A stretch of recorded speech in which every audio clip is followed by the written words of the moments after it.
welcome to the podcast, Amazing Tales from Off and On Connecticut's Beaten Path. And I'm your host, Mike Allen. You know, solving murders was a lot more challenging in the years before police had all the sophisticated equipment they have today. Detectives had to use good old-fashioned ingenuity, powers of observation, and even interviewing skills. Well, today's story about the murder of George Holtz 100 years ago is really just such a case. It was solved by a Connecticut State Police sergeant who went on to great things later in his career. Well, here to tell us all about this amazing story is Jack Sanders. Jack's a local historian in the greater Ridgefield area and the retired longtime editor of the Ridgefield Press newspaper. By any measure, he's a newspaperman's newspaperman. Jack will be along in just a moment. This week's trivia question: this was Benedict Arnold's last major engagement in Connecticut. What was it? Stick around after the main program for the answer, because then you'll know the topic for next week's show.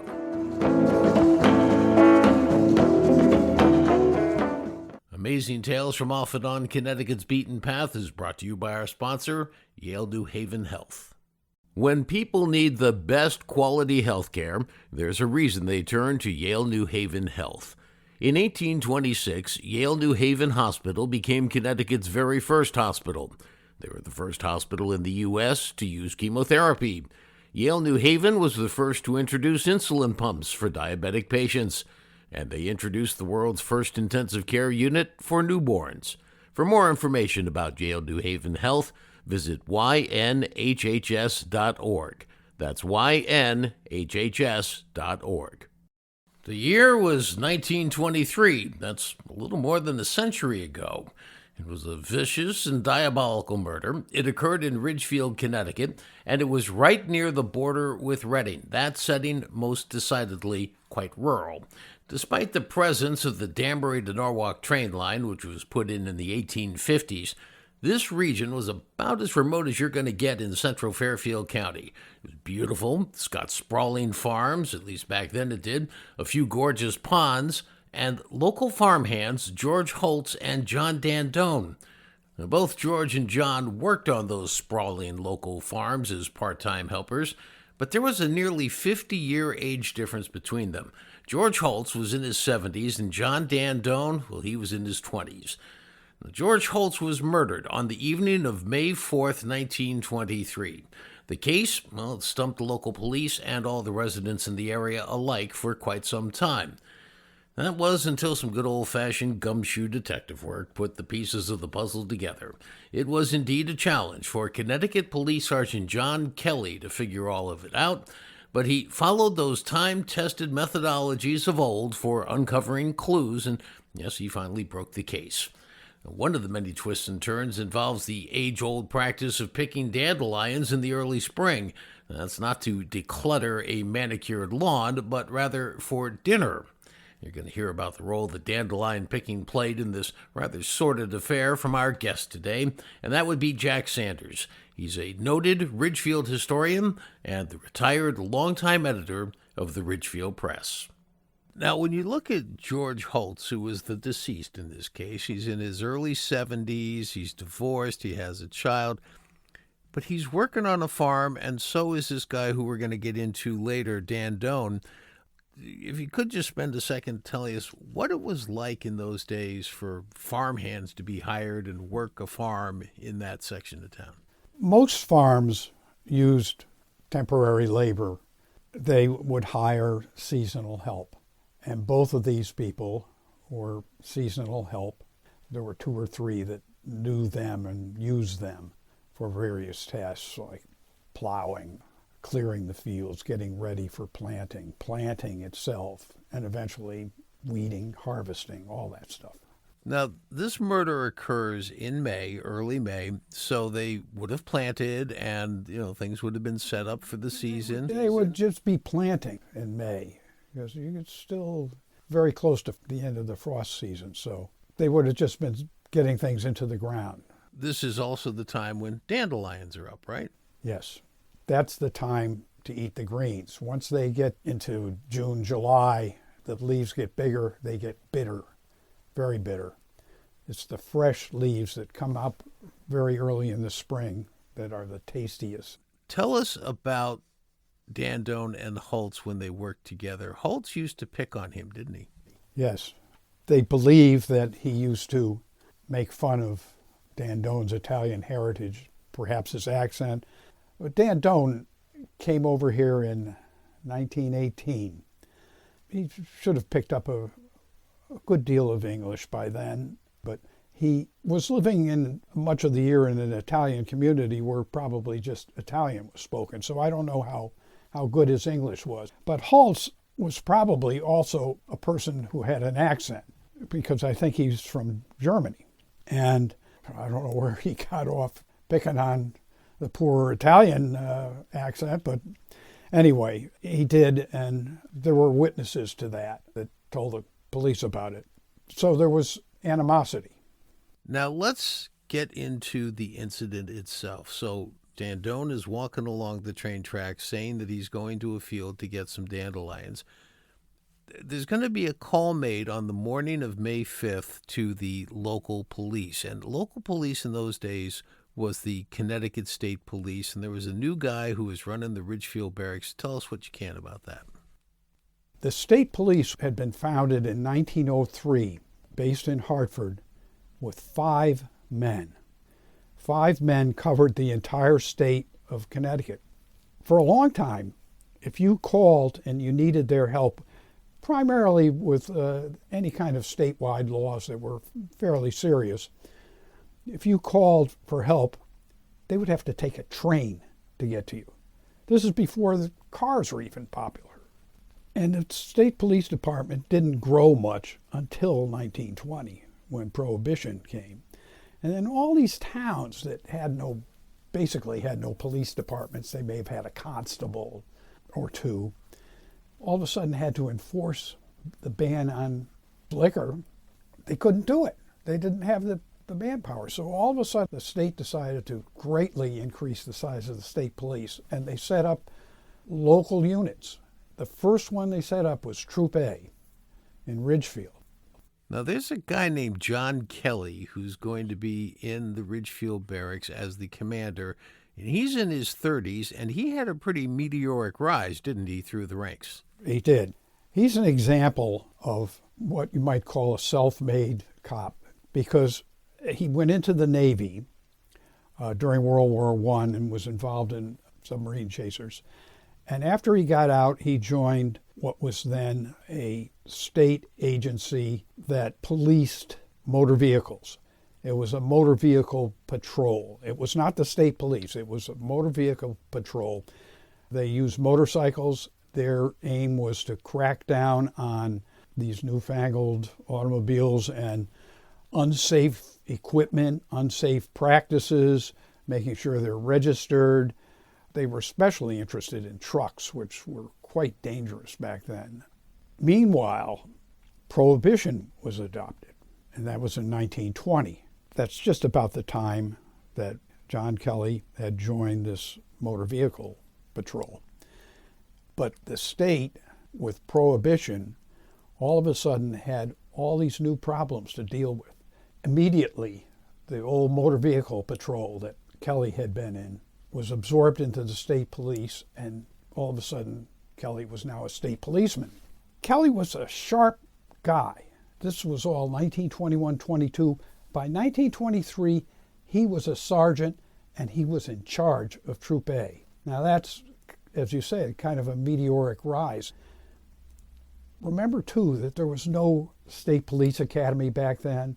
There were no training courses. There was no FBI school that they could go to.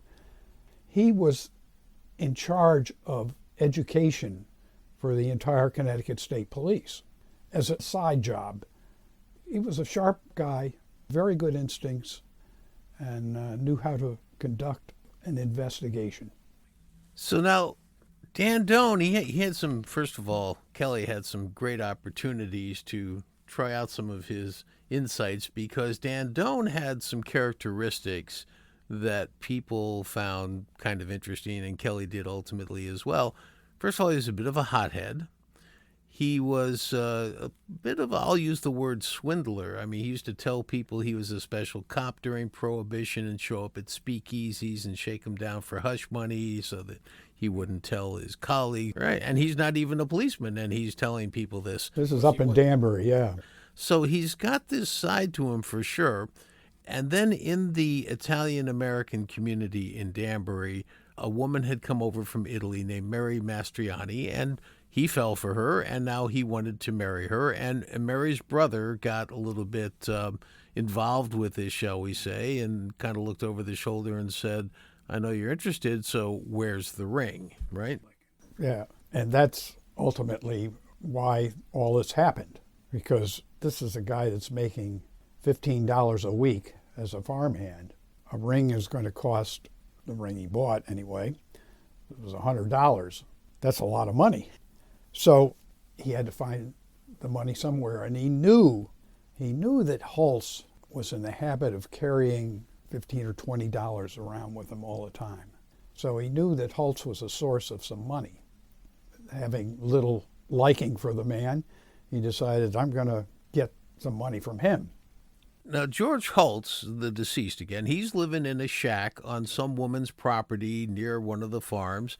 And Dan Doan is living not too far away, probably in a farm shelter of some sort. And on the evening of May 4th, now, Dan Doan is saying that he's walking down the train tracks because he's going to a field that has dandelions in it. Now, let's talk about then, just so we go step by step. So the morning of May 5th, Kelly gets this call, the cop.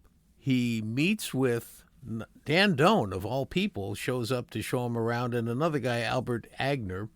Agner points out there's a vest on the side of the road with blood on it, but the main reason they got called was the shack that Hulse was living in had burned down overnight, but there was no body that they could find or whatnot. So how did Kelly go about figuring all this out?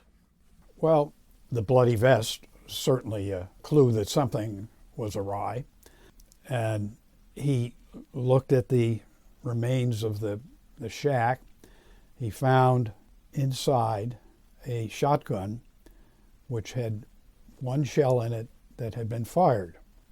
So he suspected right away that maybe there was an assault involved. As it turned out, Dan Doan apparently struck Hulse over the head with an iron instrument, a logging tool, and killed him that way, not with the shotgun shell. That apparently went off during a struggle. So Kelly looked around the property and noticed that there was a spot where it looked like something had hit the ground. The ground was quite moist. There had been recent rain. Hit the ground and made an impression like somebody's head hitting hard. From that spot, he could see there was a trail through the grass of something being dragged. Well, pretty obvious what that might have been. He went all the way down, across the road, across the railroad tracks to Umpawag Pond, which was very close by. And near the spot where these drag marks led was a rowboat. And because of the differences in the way the dew settled on the seat of the boat, he could tell that it had, at least during the night, been used by someone. Someone's rear end had sat on that seat. And so he suspected that the body was put out into the water and probably weighted down. He called for people that were expert in dragging for underwater bodies, and they couldn't find anything. And then he asked for volunteers from a Newtown police group that they were used to going for bodies that were in the Housatonic River.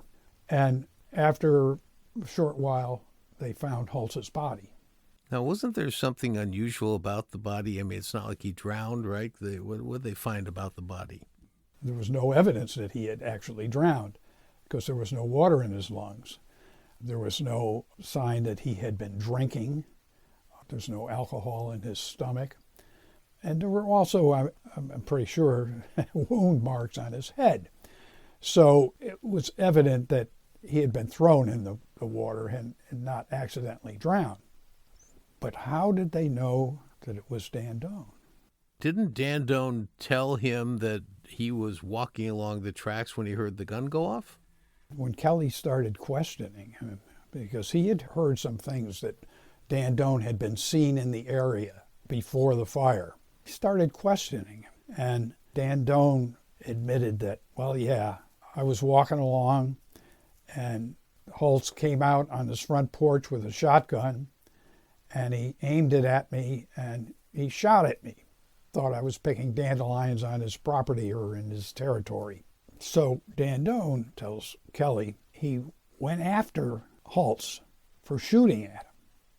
Now, Kelly immediately wondered about that, because if somebody's shooting at you, you usually go the opposite way. You hide. But Dan Doan said he ran toward Holtz, tackled him, got in a fight with him inside the house. They fought, knocked over the stove, which allegedly started the fire. He basically was saying that it was self-defense. He went after Holtz for shooting at him. And didn't he more or less back Dan Doan into having to tell him this because he had figured out that Dan Doan didn't have the money to buy that ring? He was telling people he had $7,000 in the bank, but Kelly found out that he was borrowing money from friends at the same time. So he took him down to the morgue. He showed him Holtz's body, saw the reaction, which was too cool for Kelly's blood, and he then confronted him with, well, then where did you get the money for the ring? And then he blurted out this whole self-defense thing, right? Yeah. He said, yes, I took the money, but the guy was dead, so he didn't need it. And I had every right to kill him because he was trying to kill me. But all of this just didn't strike Kelly the right way. He wouldn't go for it. He spent time up in Danbury talking to people and finding out about this pressure on Dan Doan to get a ring and to find money. He was telling his friends, people up in Danbury, that he was an undercover cop and that he knew more about what was going on than the people who were investigating it. I mean, when Kelly heard that, I'm sure he was just raised all the more of his hackles. He knew there was something wrong. Now, Kelly then charges him, arrests him, takes him to court, and Dan Doan ends up pleading guilty, right? Yes, to a reduced charge of manslaughter. He got 11 years. When he got out, they deported him back to Italy. And what happened to John Kelly after this? Well, John Kelly rose through the ranks of the Connecticut State Police. He became second in command for a long time, the executive officer in the 50s. And 53, he was named commissioner, which is the same as chief of the entire Connecticut State Police. And he held that job for 2 years, and he might have held it longer, except that commissioner is a political appointee. And by 1955, Abraham Ribicoff, a Democrat, was the governor, and Ribicoff decided not to reappoint a Republican. So after that, John Kelly became a state representative and worked on a lot of committees that were involved in helping the state police or supporting the state police. He also served on the Liquor Control Commission, which is interesting because you remember that the reason the state police expanded, the reason John Kelly got into the state police, the reason Troop A was set up in Ridgefield was because of prohibition and alcohol. So later in life, he was chairman of the Connecticut Alcoholic Beverage Commission. As Jack sees it, the murder occurred both because of John Dan Doan's love of a woman as well as his hatred for his farmhand co-worker.